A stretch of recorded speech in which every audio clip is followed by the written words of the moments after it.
If we dropped you back in the Middle Ages, what would you be? I mean, I would probably not survive very long. I don't know.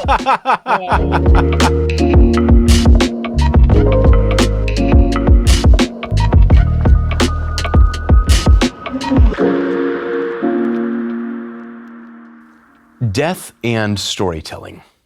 Hi, I'm Victor M. Sweeney, the so-called internet's favorite mortician. And today we are going to sit down with Colin Dickey. He's a professor of nonfiction writing. And for a guy that writes nonfiction, I found our discussion to be extremely magical, and I hope you do too. Storytelling is a really lovely topic, especially as it relates to death. Because every time I sit with a family around the arrangement table and we're planning a service, I'd say half the time we're just telling stories about the deceased. And part of my job as the local undertaker is to pull these stories out of families. Maybe sometimes, clearly they're having one of the worst days of their life, but maybe sometimes they're hesitant to tell me the truth, and to kind of put a family at ease and pull those stories out, those lovely nonfiction things that make a person who they are, really colors how I get to know them, but also what they leave behind in their obituaries even. So it becomes this really wonderful task of having a family story tell to me, and then I can story tell back to you. An important part of the show is that we make it ours, yours and mine. To that effect, I've asked for people to send in questions that we can answer during the show. And this is really beautiful. I've had so many people send questions. And some of them are serious, some of them are kind of silly. But at the end of the day, this is how the show is shared between all of us, because there is this great commonality in death, surely, but also in life. So let's see what we have in the grab bag today. Here's a really good question from Jill XSS. Can my dog's ashes be buried with me in the casket? This is a really common question. Something I deal with, maybe not on a weekly basis, but certainly on a monthly basis. For anyone who owns a pet, there is a certain bond, isn't there, between our four-legged friends and us. But what complicates matters at least a little bit in my jurisdiction is that where I live, human remains and animal remains are not allowed to be buried in the same cemetery. So often enough, I'll have families bring in a small box with a paw print on it and maybe a name. It'll say Baxter. And you know as well as I do what's in there. But at least my policy is I generally don't ask too many questions. So if it ends up in there, that's grand. I usually encourage families, if they want to send grave goods with grandma and grandpa, let's say, I like to let them do that action. So to that effect, if a little decorative box with a paw print on it ends up in the casket, I don't really follow up on that. Let it happen. To that effect, I was actually talking with a friend just last week, and there's a pet cemetery in his town. And at least according to him, he said, when I walk through there, I think there are humans buried there too. Which kind of got me wondering. I was thinking, I wonder if, because it's illegal to bury pets in a human cemetery, I wonder if humans can be buried in a pet cemetery. Maybe? Anyway, that's the scoop on that. I would say, Jill, if that's something you want to do, make sure you have a friend who'd be willing to just place that in the casket and not have anyone ask too many questions. This is from Olives Oil. If someone was a traditional goth, would the person doing their makeup keep it trad goth? I don't really know exactly what a trad goth is. I assume maybe white face makeup, black lips, lots of eyeshadow, maybe.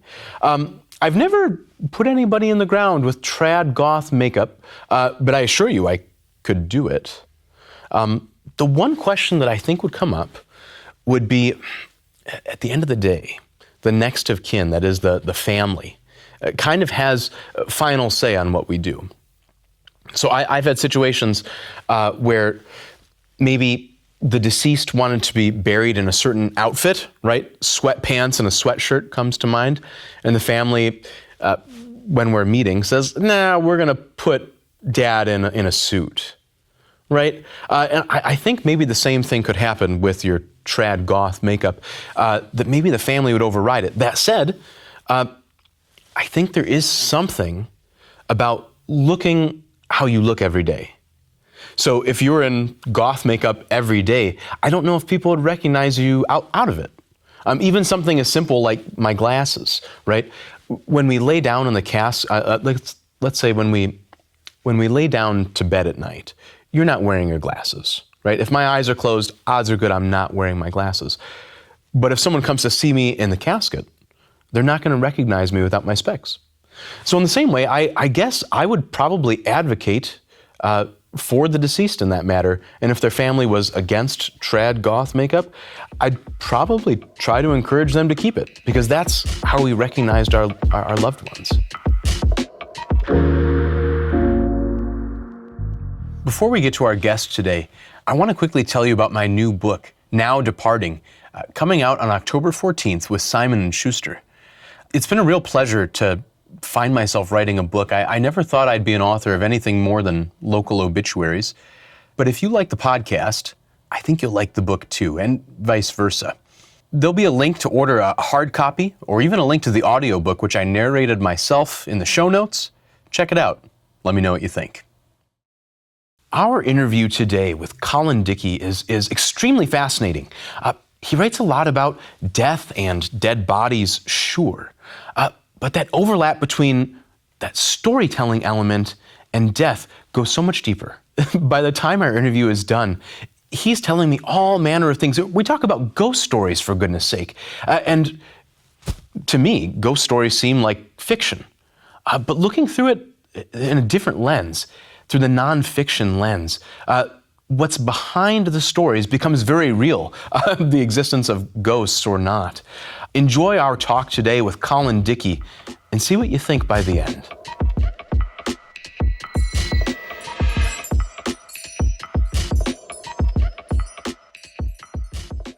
Colin Dickey, happy to have you on the show. Thank you for spending some time with me here. Yeah, thanks for inviting me on. I wanted to kind of cut to the chase.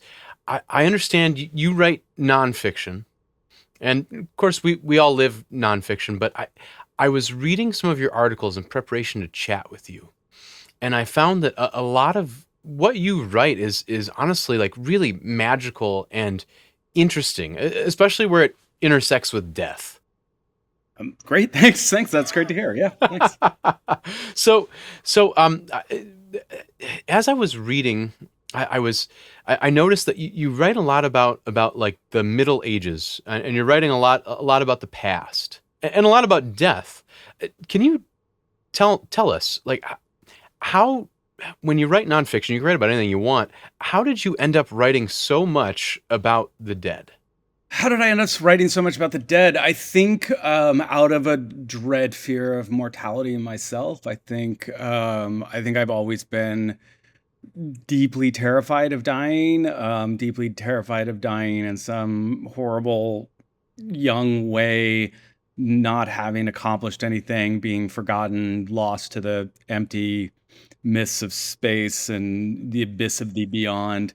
So I think, I just kind of fell into writing about death because my first book was about grave robbing, and once you start writing about grave robbing, then you're a guy who writes about death. But I think as I started to write about death, it really it became a means of dealing with that, with my own sort of fear of mortality. It was sort of like, oh yeah, okay, like this is a way of sort of getting a little bit of a handle on it, and I can sort of like approach it abstractly and objectively and historically and critically and theoretically and all the icklies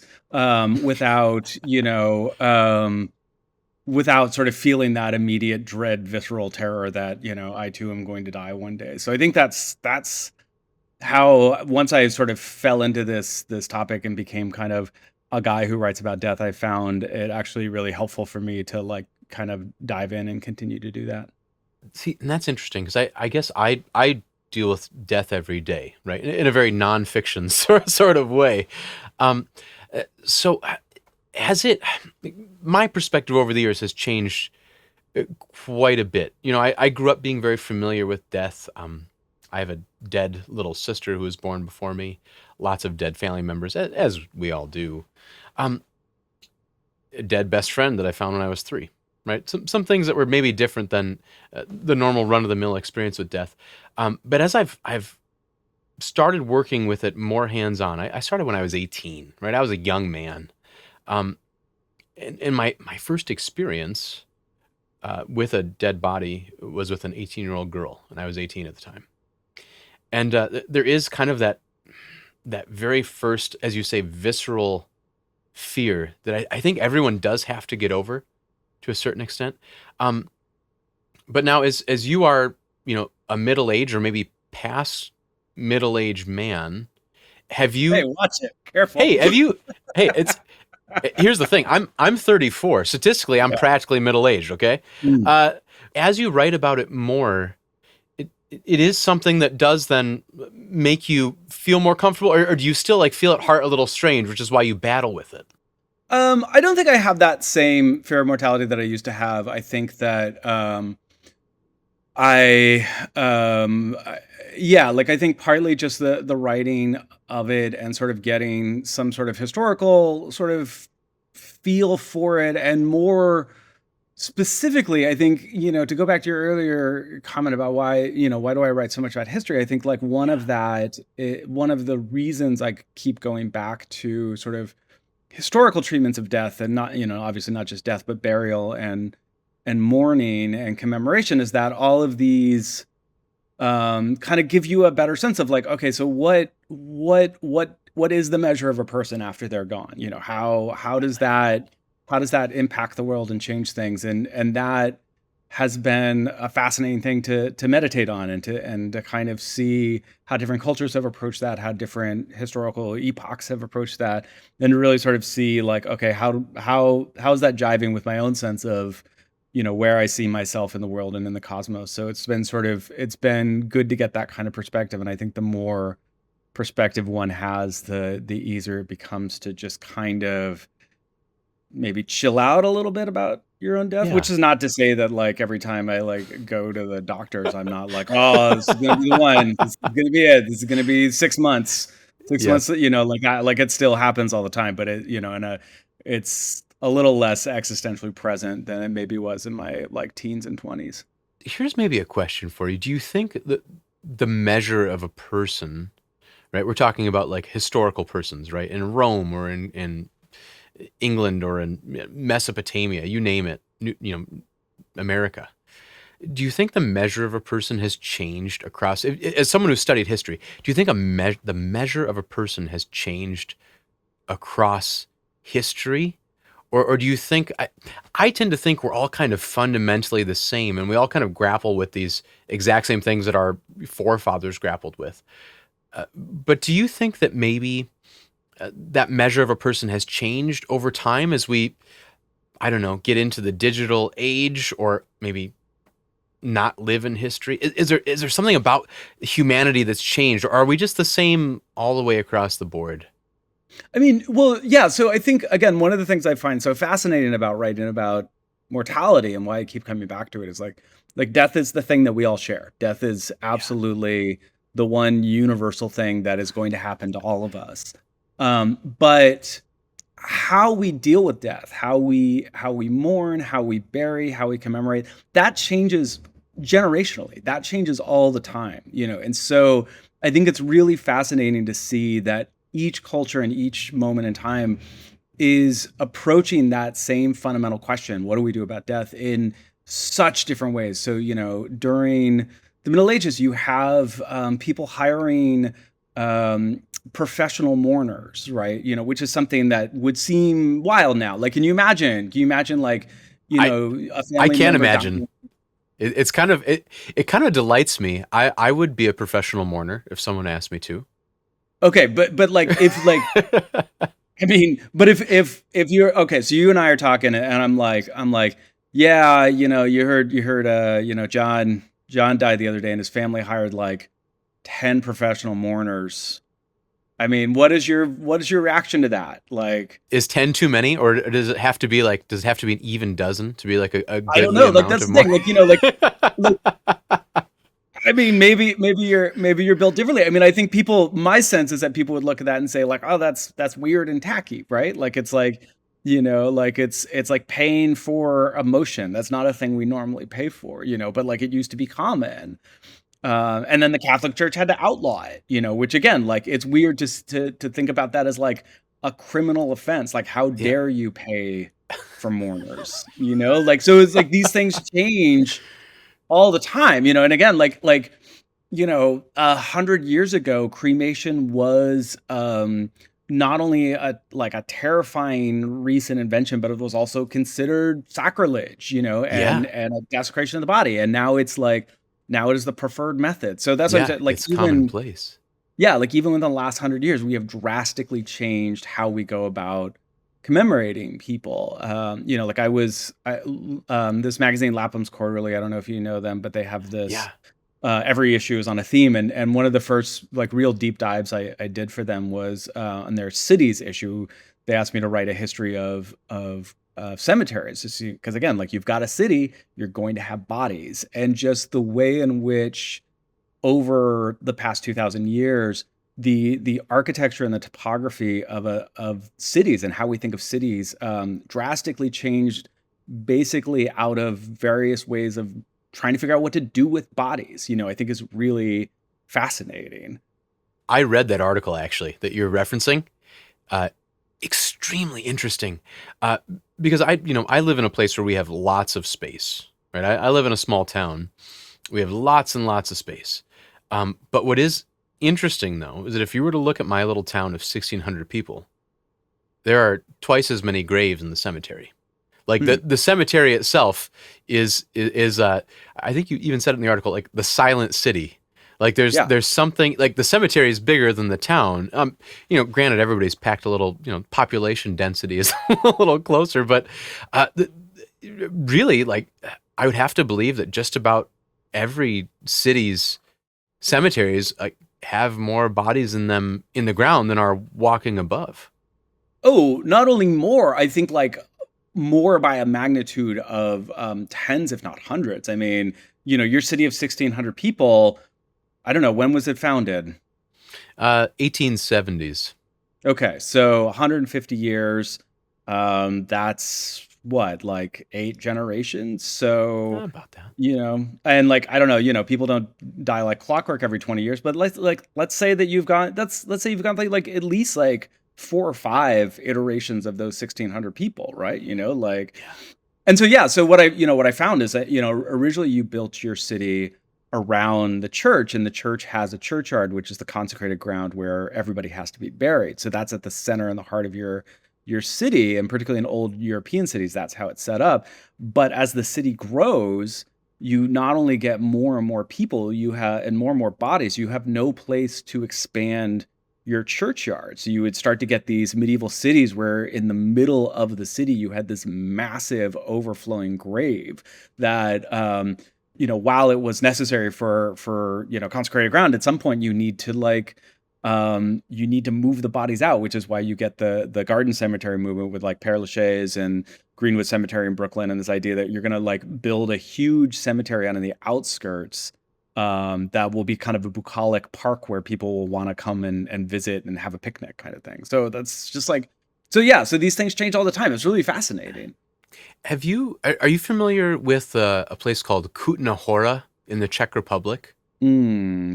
Tell me So more. Kutna Hora, I've been there actually. Kutna Hora is an ossuary in the basement of a church in a little town outside Prague, a little ways, or Praha for our European friends.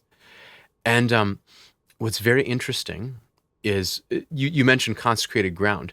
I've been to this church. In the basement, what happened is they brought back cartloads of earth from Jerusalem, as I recall, and they spread it about in the cemetery. So what happened is they dug up everybody that was there, put their bodies, their bone remnants in the basement of the church, and then opened up the cemetery for new burials. So they basically disinterred an entire cemetery. So if you go today to Kutna and you go into the basement, there were these groups of monks who like artfully arranged every Mhm. skull.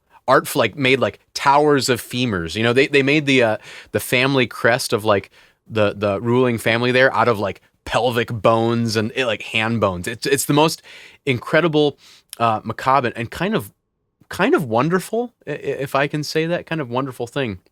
But that's all because of this idea that like you do have to be buried in a place, and it like also needs to be in the middle of town, adjacent to the church, and we've run out of space. Well, It's so okay, really so remarkable. you are a modern mortician who deals with bodies in a very specific way. I What was it do. like for you seeing this other treatment of human remains? Was it like we ought to be doing this, or like, You know, it's a little mix of both. I think in some ways, like the American mind wants to like have our dead not only like in a separate park across town, but like in a separate room, in a separate compartment in our brain. Like we don't really want them to be too deeply involved in our day to day life. So in some ways, I really loved the kind of like kick in the gut that ossuary provided. Um, but at the same time, it was a little weird. You know, you're not used to seeing like 200 skulls made into a pyramid in the basement of a building. That's like a bit much. But then there is also like something that's very peaceful about it. You know, Mhm. you mentioned this. We all do it together, right? Like we're all gonna go through death, and so it is like it's not as off-putting as you think when you walk into a room full of like 200 skulls and you're like, oh, see, it's not that scary. Like I have one of those. It's just my brain's inside it right now. You know, it's all very temporary. Like if a family came to you and was like, we would like actually, instead of a traditional burial or cremation, to clean the bones of our dearly beloved so that we could arrange them into like a kind of artwork, would you be cool?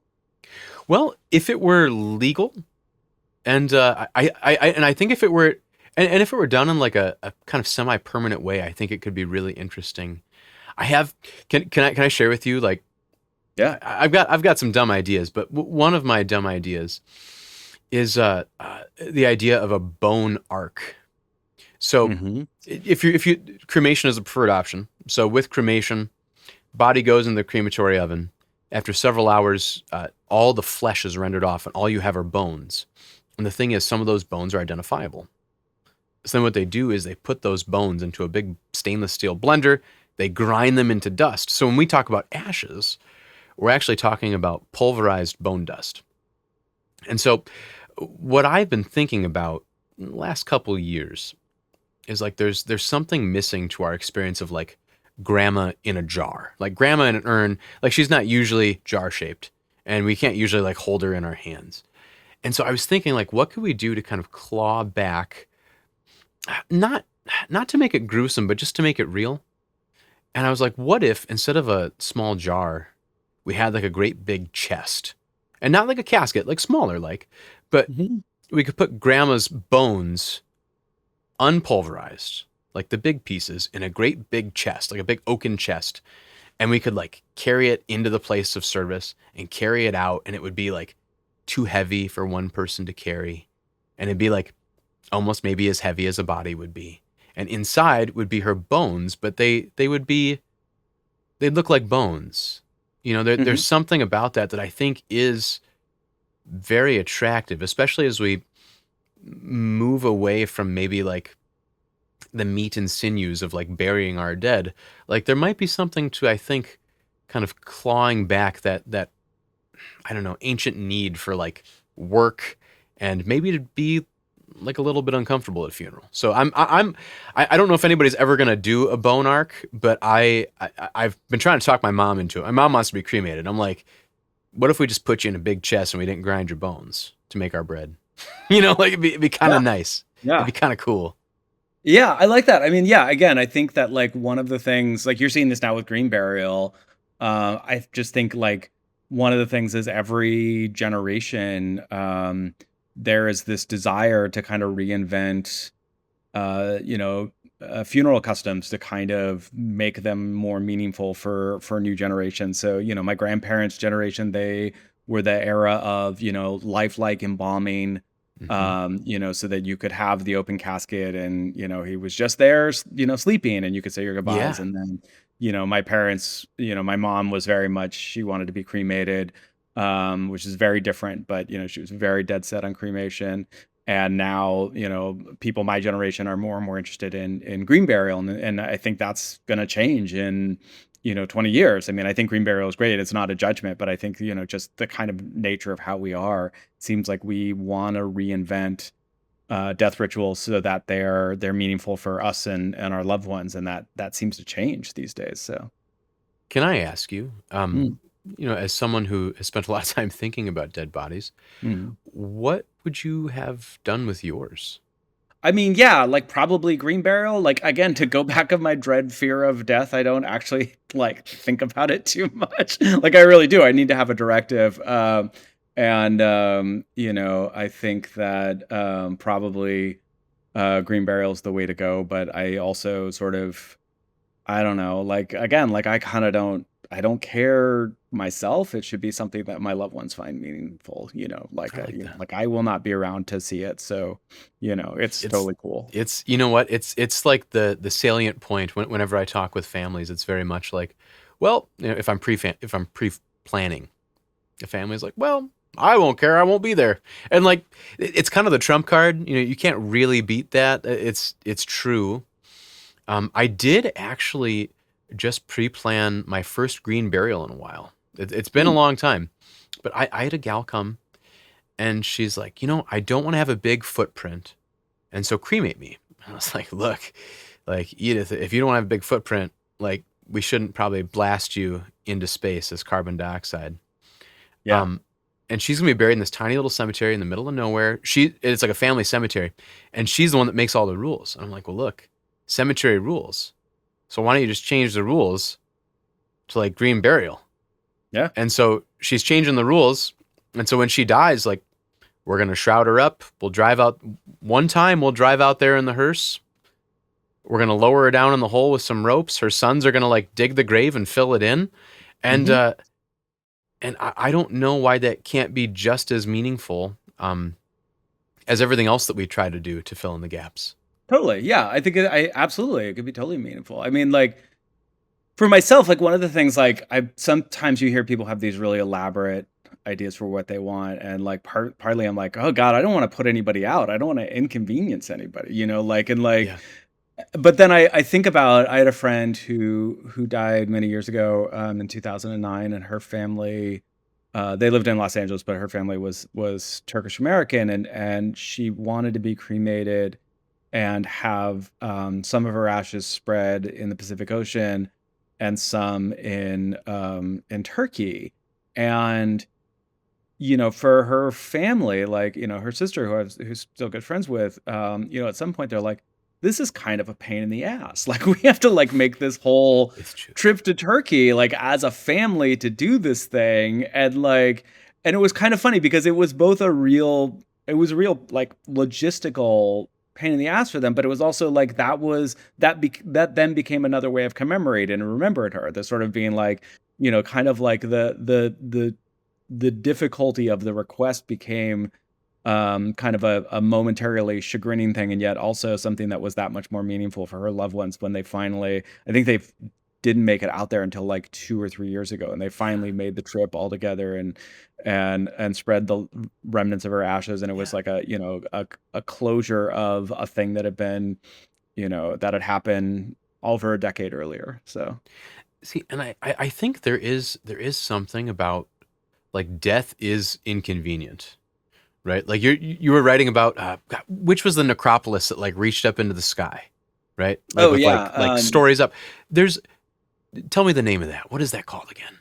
well, there was a proposal in England, Yes. again when yeah, like in the early 19th century when they were trying to figure out what to do with all these bodies. Like somebody proposed just building a massive pyramid, like a la the Egyptian pyramids, but instead of having one tomb, just being the a massive necropolis for England, and just stacking thousands of bodies on this massive I forget how big they proposed it to be, but it would have to have been one of the largest, tallest structures in the world in, 1830 or Yeah. whatever, prior to Yeah, they said it was skyscrapers. going to be like taller, like bigger than St. Peter's. Yeah. Yes. And Yeah. and I think the thing is, like, that's inconvenient. Like, it's not convenient to build a massive building for our dead, but I think like death necessarily is very inconvenient. Yeah. And so reconciling that is tough, because I do think, I don't want to be a huge burden on my family when I die, but I want to be some burden. Like, if I'm not some burden, like, they didn't love me very much. Sure. So Fair. Yeah. Yeah. it's trying to square those two things is I think maybe one of the great internal contests of like getting older. Yeah. And I mean, and hey, like I said, I'm not an old man yet, but I'm definitely starting to feel it. And I think it's okay to be a little inconvenient, and to want to be remembered, right? Like I don't need an Egyptian pyramid, okay? Like, I'm not that important. But like, my name should be written down somewhere. Like, Hmm. there should be something to remember me by. If it's in a park where like my kids run around my city cemetery, like, that's where we learn to ride our bikes, is in the city cemetery, because there aren't a lot of cars there, so we can like ride around. And like, if little kids are riding over my grave and playing hide and seek and what, like, I think that's lovely. And if my name is read like once every decade when someone's walking through who's a weirdo like me who likes to be in cemeteries, like, that's good. I don't, I think that's like a very natural human instinct that I don't know if we should try to diminish that. Yeah, I think of a story that meant a lot to me. My ex-wife was Jewish, and when her grandmother died, it was the first Jewish cemetery or Jewish funeral that I'd been to. And one of the traditions, as you probably know, and people will know, is that the mourners fill in the gravesite. And they always sort of take turns shoveling in dirt, and that's kind of part of the whole thing. And it was really interesting to me because, like, the particular demographic of the mourners meant that most people, kind of had a light shovelful, and then they were kind of done. They weren't gonna put any. They didn't Yeah. have the strength to put much more energy into it. So it sort of fell to me and a couple of, like, distant cousins or whatever, who were kind of the young men, who were there at the funeral, who shoveled a lot of the work of the dirt. And, like, the next day I was sore. Like, I was not in shape at the time, and the next day I was I was sore, just from the labor, and I was like, "Oh, right. This is also a way of remembering people." The fact that, like right now, the muscles in my body are keeping alive this memory. They're keeping alive the memory of this person. And so I think that, like, you could talk about it in terms of, like, being a little inconvenient, but I think it's also, like, about in terms of, like, yeah, you want to feel as though you made an impression. You made the, like, kind of, you had a magnetic field that, or you had a gravity that changed the magnetic field around you, even if kind Yeah. of slightly. Like, something changed after you were gone, and it left an absence, it left a wound, it left a soreness or an ache or something. And like, the fact of just, like, waking up the next day and for the next couple of days being kind of sore was, like, one way for me to think about, like, oh, right, this is a way to carry somebody's memory in a really unexpected, but still kind of visceral way. Yeah. There's a beautiful metaphor in there, right? Yeah, because like you carry it in your heart, but also like in your other muscles as well. Yeah, Um, yeah, and I think too, there's something really interesting about that ritual, and maybe about like the rituals that have lasted a long time. That like it kind of maps you onto history. Like, when you're shoveling dirt in that grave, like, you are doing what generations of men have done all the way back. yeah, Like, you're taking the next, you're taking their place in line, uh, yeah. which is kind of harrowing, right? It can be kind of harrowing at times. But Uh, I think but I, also, you both realize that you're part of this long tradition. You're doing what other people have done, but also yeah, that is a reassurance to you, again, that someone will do this for you when you are gone. That, like, you right. are you are paying it forward in a way, and that is so much of what it means to care for the dead. And death rituals is the idea that we have to take care of the dead, because fundamentally it's about paying it forward. Like you know the story of the Grateful Dead, right? Tell me. Well, I mean, like the Tell band, us. the Grateful Dead, gets their name. They're originally called the Warlocks. They found out there was another band in New York that was called the Warlocks. So they're like, okay, we got to change our name. So famously, they open up a dictionary. Jerry Garcia sticks his finger like randomly to an entry, and the entry is for the Grateful Dead, and they're like, "What a cool name!" So they call themselves the Grateful Dead. But that dictionary entry is just goes on to describe a folk cycle that's known as the Grateful Dead, and so these folk stories that get told, and they're told in a lot of different cultures. And basically, the kind of most simplified version is a young man is like traveling, trying to make his fortune. He's poor. He has very little money. He's on, maybe he's on some quest to win a lady fair or, succeed at some tournament or something like that. He's got little, he doesn't have much money. And then he comes to a town where there is an unburied corpse. And he inquires, and it turns out that the man who died owed debts, and they won't bury his corpse as long as the debts remain unpaid. And so the young traveler, with the last bit of his money, pays to resolve these debts so that this corpse can have a proper funeral. And so this this body is given a proper funeral. The traveler continues on his quest, now broke, but then somewhere along the way a mysterious stranger appears, and this mysterious stranger will help him win the tournament or win the hand of his lady fair, or guide him to treasure or something like that. And after he has been helped by this mysterious stranger, it's revealed that this is the ghost of the man whose body that he buried. So that as the name implies, the Awesome. Grateful Dead is the kind of the figure who has returned to thank this person for taking care of his burial rites. And and so again, that's a story that you find in a lot of different cultures. And an anthropologist wrote this book about it, which was published in the early 1900s, and then after the rock band became so successful, they had to rush it back in print, and so it's now No been, way. the book had faded into obscurity, but now it's kept in print primarily because of its connection to this band that took their name from it. But it is this kind of thing, which is something I've been thinking about I've for a long time, but particularly since COVID, and this idea of we have an obligation to not just bury our loved ones, but bury strangers. That is a fundamental part of what it means to be a member of the human community. And I mean, during the I was in Brooklyn during the really Oh bad era of gosh. COVID, and the refrigerator trucks outside of hospitals, and just this sense of I came out of my apartment in April of 2020, and this my entire street was roped off, and it turned out somebody had dumped a body in the trash across the street from me. That and it was just this sense of my God, we're just giving up on taking care of our dead. And so so that kind of drove me back to the story of the Grateful Dead, and really sort of thinking through again this idea that our job is to take care of our dead. And again, it's not just our loved ones, it's also just that's what we do. That's how Everyone. we remind ourselves that we are a member of the same species and the same human community. And it's very interesting too, because you'd say it's like it's across every culture, right? And there's like this archetypal thing that we all kind of map onto, right? Like we all recognize it. And I got shivers when you're telling me about that. I've never heard that story. I love that.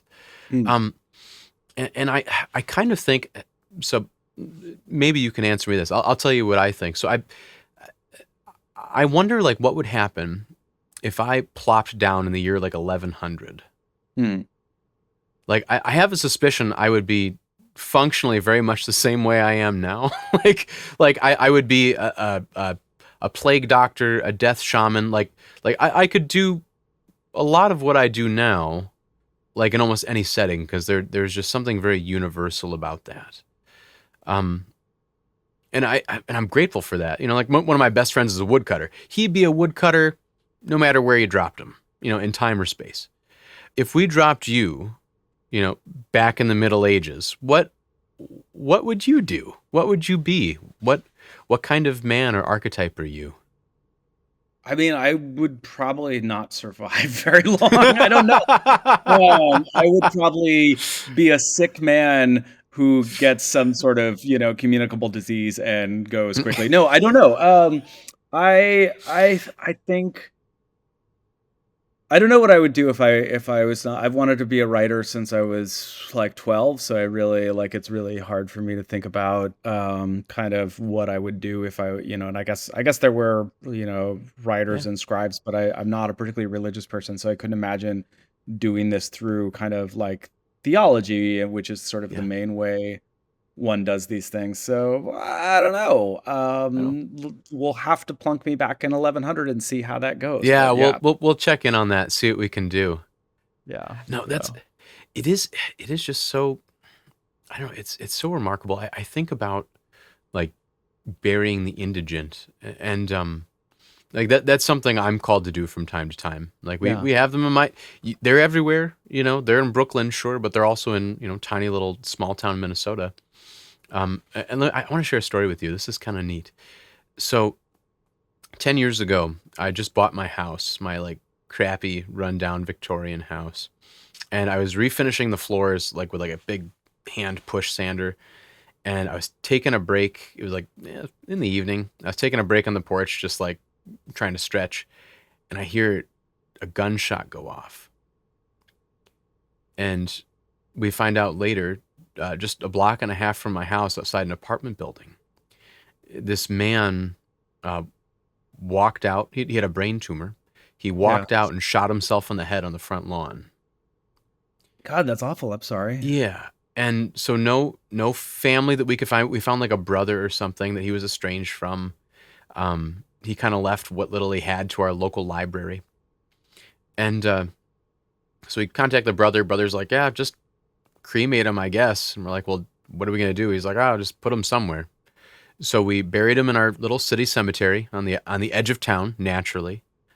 Yeah. Uh, put up a little marker for him that the library paid for, and that was that. Hmm. And just a month or two ago, I had a gentleman call me out of the blue, and he said, "Hey, I've been looking for my dad, and I saw that he died, and you did his funeral. Hmm. Who is your dad?" It's this gentleman that took his life 10 years ago. Wow. And and he's like, "Yeah, my brother and I, didn't really get on with him. We haven't really talked to him in a long time. Um, would you ever send him back home?" And so I ended up going out to the cemetery. I dug up his urn. Hmm. Uh, some water had encroached in the cremated remains, so I had to like spread them out and dry them for a couple days until they were fit to ship. But ended up Hmm. like shipping him back home, like a place he hadn't been in a long time. Yeah. And I don't know. I was just. It's funny. Like these things do kind of come back to you a little bit. Like there is someone grateful for it, even if 10 years ago we just kind of cleaned up the mess and carried on.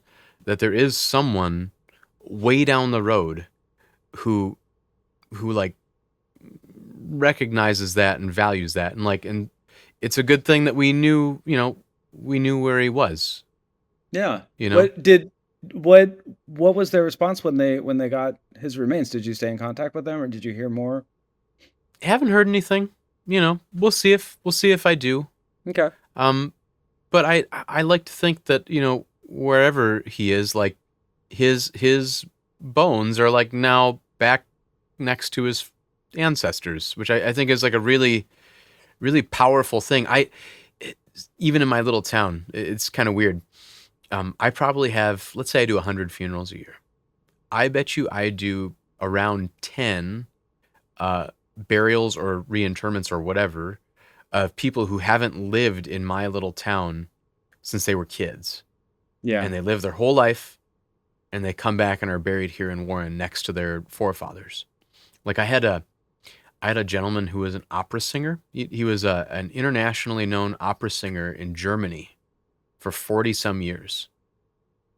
And he had terminal cancer, and he called the funeral home, and we talked for a little bit and exchanged some emails. And his dying wish was that his body be sent back to my little town, Warren, to be buried next to his grandmother. And this is a guy that's traveled the world, that like people know about. And his wish was to just be back in the middle of nowhere, in a little cemetery on the edge of town, like with his people.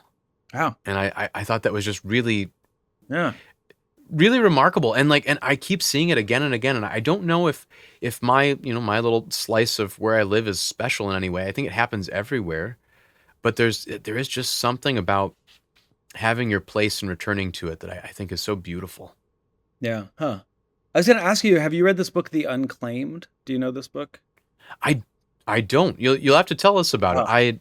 I gotta admit I don't read. I don't do a lot of death media, only because I'm Hmm. around it so much. I tried. Your articles were like the first one I'd read in a long time. I try to just mind the little deaths that happen in my own town. But tell us about The Unclaimed. We should Yeah, know so about this this. this came out a couple years ago. It's by Stephen Timmermans and Pamela Prickett, and it won some awards. And I sometimes stay away from books that win awards just because I'm churlish and I'm like, it's getting plenty of attention. I don't, like Yeah. whatever. But Yeah. I read this one and I was like, oh God, this deserves this and more. And it's basically they follow LA County, I think quite famously, or maybe not quite famously, but famously to me in my weirdo circles, I think, and I don't know that a lot of other places do this, but they will once a year have a burial ceremony for all of the indigent bodies that have died in LA County that have been unclaimed, and they will cremate them, and then they will store them, and then once a year they will have a ceremony. Well, it's usually just kind of attended by people in the coroner's office and maybe a Yeah. couple like local county employees and because but it's I've known about this for a long time, but this book follows four people's lives, sort of at the end of their lives, and sort of how they end up dying in such a way that their bodies ended up, being unclaimed. And there are people in Los Angeles who, for each one is kind of a different circumstance, and it's heartbreaking. It's heartbreaking to see these people, who sort of like, for one reason or another, just like, lost touch with their surviving kin or, became estranged or, something happened. And it And happens more yet often it's, than you think. yeah.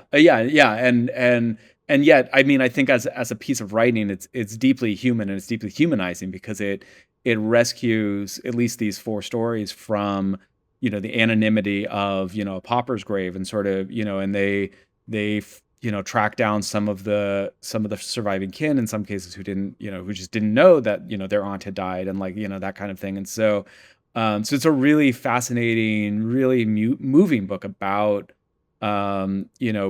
people, the like indigent burial and sort of what it means to give the last rites to someone who may have like not had any family members, but still sort of, in LA County sort of weird bureaucratic way still manages to give these people a little bit of Yeah. dignity at the end. So this is a cool book. I recommend it. Yeah, it's really great. Okay. So And that's The Unclaimed The is the Unclaimed. Yeah, title. it came Okay. out I think 2 years ago, and then it won some couple of nonfiction prizes. Yeah, it's very good. So When I was doing my research before I had you on, uh, there was also a little blip that you have some interest in the paranormal, and so it kind of made me chuckle because I was like, all right, nonfiction, and we're writing about the paranormal.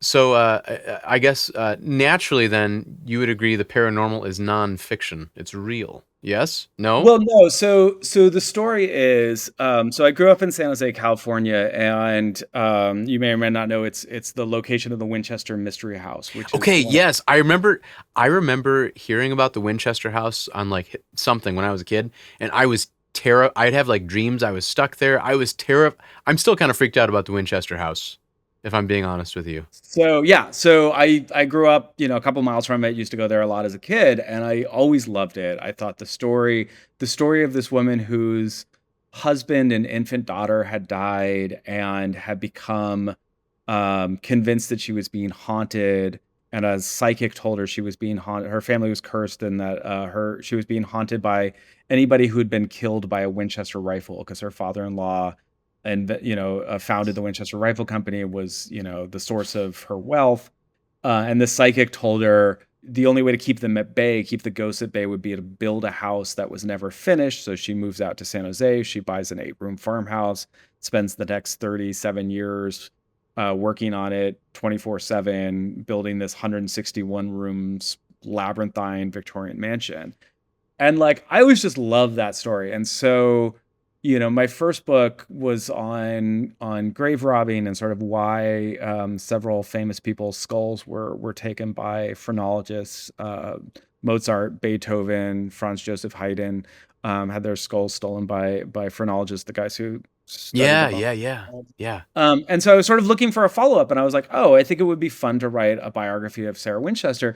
And again, at the time, I was really still thinking about it, not in terms of the paranormal, but in terms of death and mourning, because the story, um, as I just sort of laid it out, and that's the story you get on the tour, is this idea of this woman who sort of entered into a kind of pathological mourning, who Mhm. kind of couldn't get over the fact that her daughter and husband died, didn't remarry, didn't have any other kids, and instead transmuted her mourning into an architectural structure. In the same way, like the pyramids at Giza I are okay, a kind I of was gonna make that connection that like yeah. those two things are not that different. Yeah, yeah. They're So not that's that kind of what different. that's what I thought I was gonna write. I was gonna write a biography of this woman in this house, and I thought that would be really cool. And so I started doing the research, and then I was like, oh, most everything I just told you is actually fake. Like it didn't actually happen, like in that way. And so I was like, well, I can't really write a book about her because it would be kind of pulling like nobody wants to read a debunking book about how the cool story you thought was real is actually Yeah, fake. Or don't at least don't you tell can't us do it. that story, Colin. Yeah, yeah, yeah. So, but instead, what I kind of couldn't let it go, and I kept coming back to it. And finally, I was like, oh, what is fascinating to me is not that story is fake, but why is that story fake, and why do we like that story? And so the book Ghostland, which came out in 2016, is this around this question of like, why do we tell the stories we do about ghosts? So it's not really about ghosts are real, and it's not really about ghosts are fake. Like I find that question very personal, and it's like arguing religion with someone. You can't convince somebody who doesn't believe that ghosts are real, and you can't convince somebody who believes in ghosts that they're not. Like you just can't. And so, but what I did find really fascinating is that when we tell ghost stories and we tell them in really kind of specific ways, and those stories I think tell us a lot about who we are as a people, and specifically this country. I mean, I decided to really focus on America and sort of use ghost stories as a way of Right. understanding And the opening American. of the West and the Winchester Yeah, rifle like fits exactly. Yeah, fits like right that's in. all in there. Yeah, yeah, exactly. So that was hugely important. I mean, the cheesy horror trope of the haunted Indian burial ground. Why do white Americans love that story? Like what Yeah. is that about? Why when you think of a haunted house, why do you always think of a Victorian mansion and not a mid-century modern? That's Like exactly what I pictured in my head when you said the word.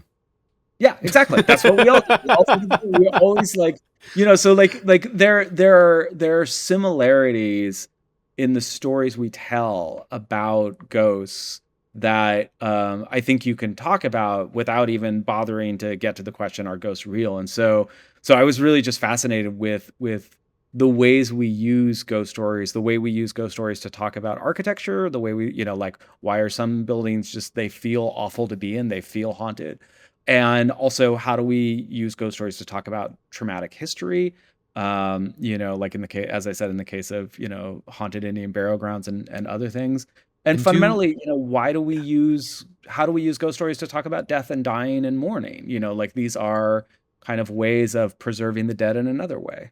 and I have to believe that ghost stories also kind of like map onto like other mythologies too, like the older mythologies, right? Yeah, Like the same reason you tell the Hades and Persephone myth, or yeah, totally, yeah, the yeah, Sisyphus is nothing more than a ghost, you know. yeah, Um, yeah. and so I think about that too. That like there's probably something that goes, maybe that is our like ghost stories are our are they our American mythology, Oh, maybe. totally. Yeah. I mean, yeah, absolutely. Like, I think, like, you go back to the earliest ghost stories. Pliny the Younger has the story about this house being haunted, and it turns out it's because somebody's bones are buried there, and he digs up the bones and gives them a proper burial, and the haunting stops. And that's like a very early, again, What does that story. say to all the people who keep urns in their house? We're gonna Well, have a lot I of mean, problems. but I think, well, like, are they stored improperly is the question, right? Like, it's very Okay, much a there we question go. of, like, There we go. is this, like, again, it goes back to, like, this desire to tell ourselves we are a species that provides proper burial for our dead. But it's also a story of injustice, right? Like, again, like, think of Hamlet, right? Like, Mm-hmm. Hamlet's dad comes back as a ghost because he's like, my Yes. murder is unavenged, and that's another kind of common trope for ghosts, that ghosts Yes. exists to right the wrongs that the living themselves cannot right. So, like, Mm. a friend of mine likes to quote this line from William H. Gass, that's like, you want justice, you get justice in the next life, in this life you get law. And I think of that, like, the ghost Yeah. exists. A lot of the ghost stories we tell are these sort of like miscarriages of justice. You know, I can't really think of a ghost that isn't related to that. Now that you say that, I kind of racking my brains. There's not a other than like Casper the Friendly Ghost. I can't even really think of a ghost that isn't related to some kind of injustice.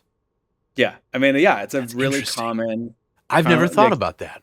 yeah, yeah. So that's what Ghostland became about. It's sort of a way of talking about ghost stories, not necessarily that ghosts are real or ghosts are fake, but more like these stories are all doing something for us, and they It's get told over and it's over about the again for a stories, not the reason. Yeah, ghosts.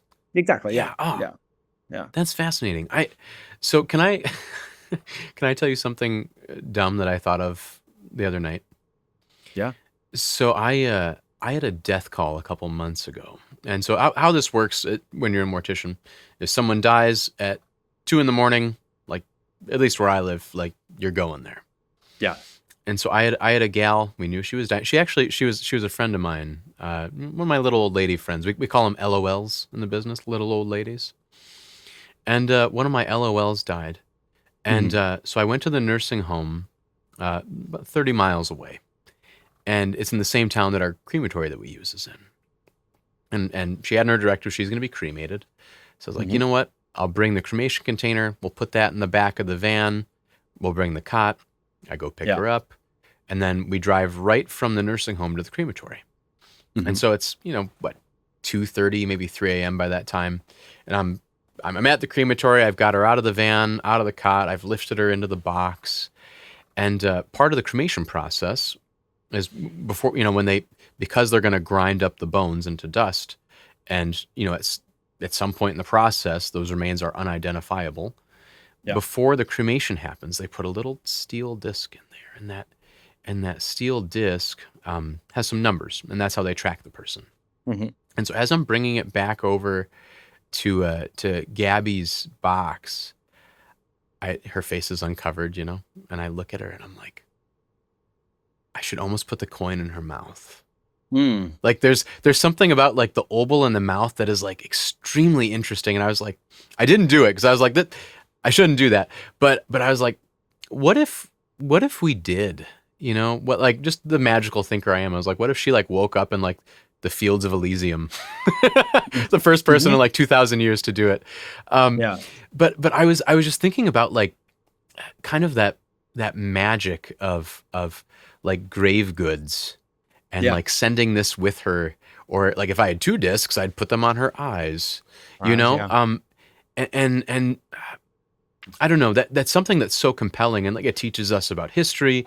Surely you've written about grave goods and things we bury with our dead, like think of Tutankhamun, right?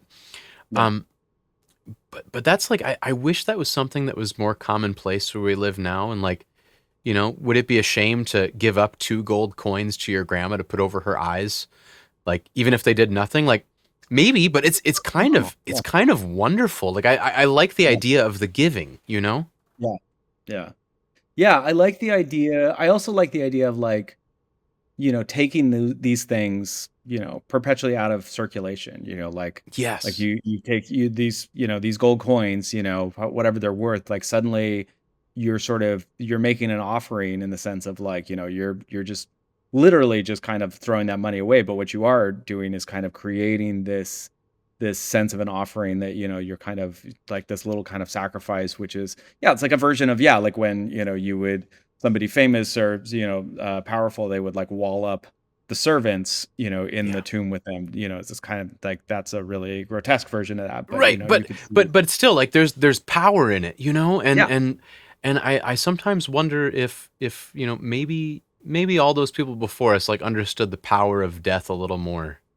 Yeah. Maybe I don't, and maybe that's why you write about it. Like I like to think you're kind of giving us back some ammunition, and I I think it's I really would like to beautiful. like yeah, I think that like as I said, kind of to go back to where we started from, like I don't want to live my life in fear of dying. I want to, but I also think that having a healthier appreciation and not suppressing it and repressing it, I think is good. It is good to be a little bit humbled by the presence of death, and not in a way that paralyzes you and restricts you from doing what matters to you. But I think it is good to have that sense of awe and humility in this presence. And yeah, and I think that these rituals that we've had in the past, a lot of them are ways of showing that and demonstrating that. And I think that there is something kind of cool and meaningful about bringing some of those back. And I think the thing about rituals is you have to make them meaningful for you. You can't just like,